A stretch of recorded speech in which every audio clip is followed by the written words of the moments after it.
guys, what is going on? It is just truly the real Sakurai, and before I head to sleep after playing Spider-Man for like the past 5 hours, um, I wanted to go back and do some more Grand Line review reactions because like I said before, he's a really good content creator, and I love enjoying his work and whatnot, and his opinion with each arc, and some of the things that he talks about with One Piece.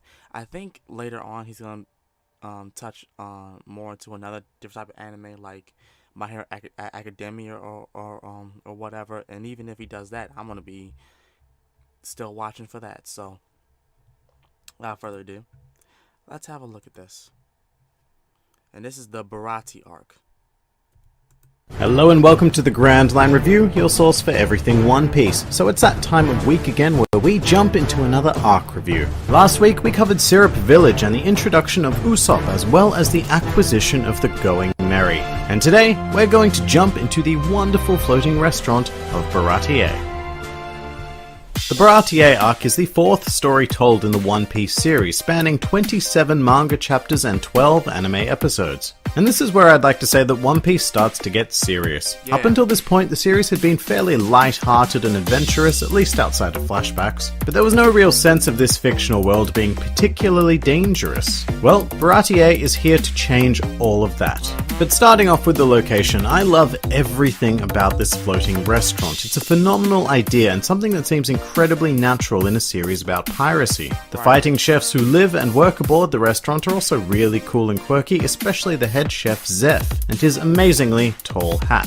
Of course, Baratie introduces the ever-important Sanji, and I think that of all the Straw Hat introduction arcs minus Luffy's, this one was probably the most complete and satisfying in the series so far. I mean, to be fair, Zoro and Usopp both had such short backstories, and Nami's has yet to be told at this point, so there isn't that much competition, but let's try to not let that detract from Sanji's story.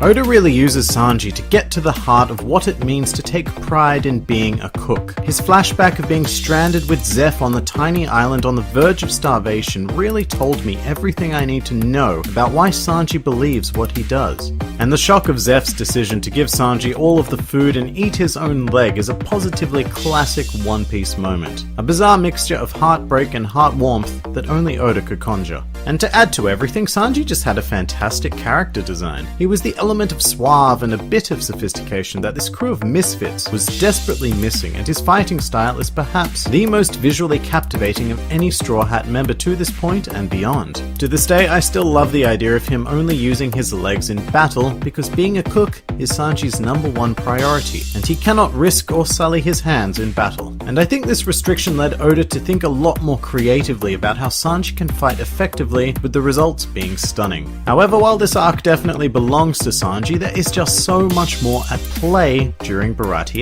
And I'll cut right to the chase. His name is Dracule Mihawk. The appearance of the strongest swordsman in the world was an eye-opening experience that I don't think any of us expected when we first went through the series. Up until this point, we'd been led to believe that Zoro was a pretty badass swordsman who can handle himself in just about any situation. His goal was to become the world's best, and here was his prime opportunity. And my god, were we hit with the stark reality of this world. Mihawk slaughtered Zoro in a very Dragon Ball Z-like manner, giving us a taste of true power in this world.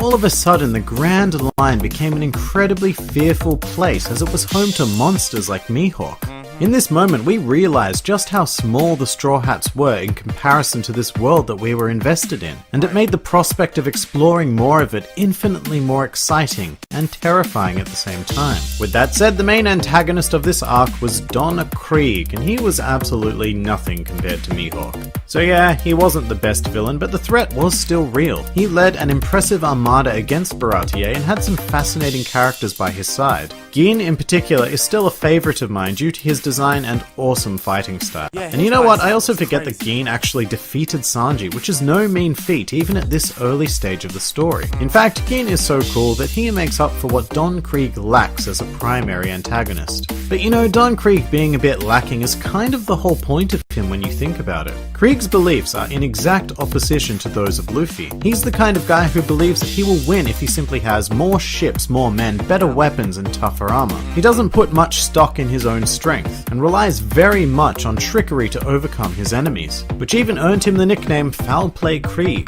Then you look at Luffy, and during this arc he has nothing. No weapons, no armor, and even no crew members once they leave to chase Nami. All Luffy has is pure determination, and as it turns out, that's more than enough to win, at least in this case. Despite that, Krieg did provide a very cool fight against Luffy. In fact, this is probably my favorite Luffy fight in the entire East Blue saga. Krieg just gives so many moments for Luffy to whip out something cool and creative. I particularly love when Luffy punches straight through Krieg's spiky cloak. It just says so much about Luffy's raw determination, and most moments in this fight continue to speak in that very same language. But Baratie, being the clever little arc that it is, had even more going on under the hood here. Baratie featured the shock betrayal of Nami as she stole the Going Merry and sailed away. This action served to fracture the story as we knew it, forcing the Straw Hats to split up and have one team go on to the next arc, while Luffy and Sanji stayed to protect the Baratie. Now this split up mechanic would become an Oda trademark, but I don't think it's ever been used better than it was here. It just left so much swimming around in your mind as a reader. At first you're like, oh my god Mihawk, and then you're like, oh my god Krieg, sort of. And then in the middle of all of that, it's oh my god Nami. It was the perfect storm of chaos that kept me glued to the series as I proceeded to engulf it. Oh, and before I forget, it was also the Baratie arc that introduced us to Johnny and Yosaku. Now these two have very, very little relevance to the series as a whole, but they do definitely serve to make the world that little bit richer, rather than only following and interacting with our established characters. So they're good for exposition, but honestly, adding them to the series is completely worth it in my mind for a particular single moment that happens during the next arc. Right. So yeah, I think that about does it for Baratie. This arc is highly enjoyable with a lot of shocking moments that really expand both the drama of the story and the world itself. Next time, we'll be taking a look at the Arlong arc, and ladies and gentlemen, this is what every arc before it had been building to, so we are certainly going to enjoy this one. And if you just so happen to enjoy this video, then feel free to like, favorite, or subscribe, and please do comment with your thoughts on the Baratie arc. This has been the Grand Line Review, and I'll see you next time. But yeah, the one thing that he didn't really put into for this video was that the sacrifice that Captain Zeph made, head chef Zeph made for Sanji when he was a little boy. It was just very impactful, that because of the fact that he had all that treasure. Like, he had a big pirate ship, he had like a tons of crew members, and then that one storm did it for him, and like he lost everything. But in the midst of trying to cling for his own life, he saw Sanji being drowning in the water, and he felt as though his life was more important than his legs. So by basically taking the anchor, like the chain that was tied to the anchor, and basically severing his leg in order for him to break free and get Sanji to safety.